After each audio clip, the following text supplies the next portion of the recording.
November 16 దేవుని వాక్య ధ్యానం. మనుష్యులకు చేసినట్టు కాక ప్రభువునకు చేసినట్టే ఇష్టపూర్వకముగా సేవ చేయుడి. ఎఫెసీ 6:7. మన ప్రభువైన యేసు క్రీస్తు నామములో అందరికీ ఈ ఉదయము శుభములు తెలియజేస్తూ ఉన్నాను. ప్రియులారా, అంత క్షేమంగా ఉన్నారా? దేవుని మహాకృపలో మనము మరొక నూతనమైన దినము, పునరుద్ధాన దినమును చేరి ఆయనను ఆరాధించే ధన్యత ప్రభు మనకు అనుగ్రహించి ఉన్నారు. అందుని బట్టి దేవునికి నేను కృతజ్ఞతాస్తుతులు చెల్లిస్తూ ఉన్నాను. ప్రియ విశ్వాసుల, ప్రభువుని బట్టి మనము సంతోషించే వారంగా ఉండడానికి ఎంతో గొప్ప ఆధిక్యత ఆయన మనకు అనుగ్రహించాడు. దేవుని వాక్యము మనలను సత్మార్గములోనికి నడిపిస్తూ ఉంది. ఈ రోజుల్లో చాలామంది పరిచర్య అనేది మనుషులను సంతోషపెట్టడానికి చేస్తున్నట్టుగా కనబడుతూ ఉంటుంది. అయితే వాక్యం చెప్తుంది, నీవు మనుషులను సంతోషపెట్టాలని, లేదా మనుషుల కొరకు కాదు, కానీ సమస్తము దేవుని కొరకు ఇష్టపూర్వకంగా నువ్వు చేయాలి, ప్రభువునకు చేసినట్టు. అందుకే ఎఫెసీ పత్రిక 6వ అధ్యాయంలో అంటాడు, మనుషులను పెట్టువారు చేయనట్లు కంటికి కనబడుటకే కాక క్రీస్తు దాసులమని ఎరిగి దేవుని చిత్తమును మనపూర్వకంగా జరిగించుచు మనుష్యులకు చేసినట్టు కాక ప్రభువునకు చేసినట్టే ఇష్టపూర్వకంగా సేవ చేయండి. నిజమే, మనుషులకు చేసినట్టు కాదు, దేవునికి చేసినట్టు ఇష్టపూర్వకంగా చేయాలి. బలవంతంగానో, అహంకారంతోనో, లేదా నేను తప్ప ఎవరు దీన్ని చేయలేరు అనే ఉద్దేశంతోనో, నేనే ఇక్కడంతా అనే ఉద్దేశంలో దేవుని పరిచర్య విషయంలో, ఆయనకు సేవ చేసే విషయంలో ఎట్టి పరిస్థితుల్లో అలా ఉండకూడదు.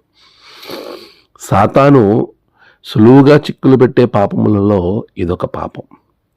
సంఘము విషయంలో, దేవుని పని విషయంలో, ఆయనకు సేవ చేసే విషయంలో మన యొక్క ముద్రను ఏమాత్రం కనబరచకూడదు. దేవుని దాసులమని ఎరిగి ఆయనకు దాసులుగా మనల్ని మనము తగ్గించుకుని ప్రభు పరిచర్యలో ముందుకు కొనసాగాలి. ప్రియులారా, అలా సేవ చేసిన వారి జీవితాలు ఆశీర్వదింపబడతాయి. అలాంటి వారిని ప్రభువు ఖచ్చితంగా గుర్తిస్తాడు. ప్రతి ఒక్కరిని ఆయన చూస్తూ ఉన్నాడు. ఎవరైతే తగ్గింపుతో ప్రభు కొరకు సేవ చేస్తారో వారికి తగిన కాలమందు ఆయన హెచ్చిస్తాడని పేతురు చెప్తున్నాడు.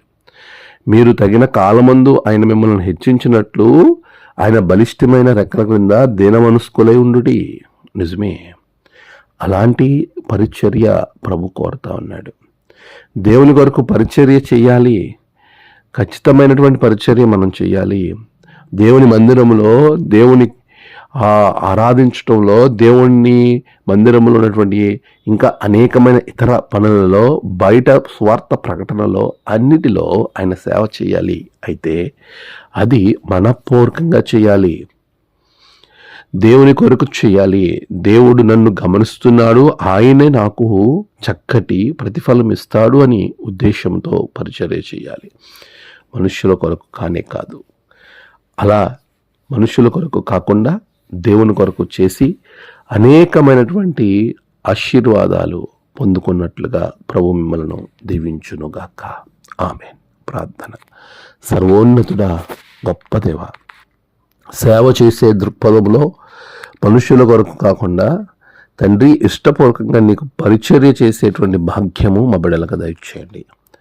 నేడు వారి ప్రయాణాలు, పనులు, తలపెట్టిన ప్రతి కార్యం జయం పొందుకున్నట్లుగా మీరు దీవించండి.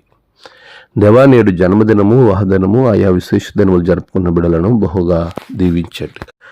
తన ప్రియులను కోల్పోయిన వారి కుటుంబాలలో గడిచిన కాలంలో మీరు ఇచ్చిన ఆదరణ బట్టి నీకు వందనాలు. నీవు ఆదరిస్తున్నందుకు స్తోత్రాలు. దేవా, నేడు జరుగు ప్రతి ఆరాధన స్థలములలో మీరుండండి, నీ కృపలో బలపరచండి. నీ రక్షణ ఆనందం బిడ్డలకు అనుగ్రహించండి. అనారోగ్యంగా ఉన్న వారికి మంచి ఆరోగ్యాలు దయచేయండి. దినదీవులతో నింపి మీరే మహిమ పొందమని క్రీస్తు పేరట అడిగి వేడుకొంచున్నాం తండ్రి. ఆమేన్. తండ్రి, కుమార, పరిశుద్ధాత్మ త్రియేక దేవుని దీవెన మీకు తోడుగా ఉండి నడిపించును గాక. ఆమేన్.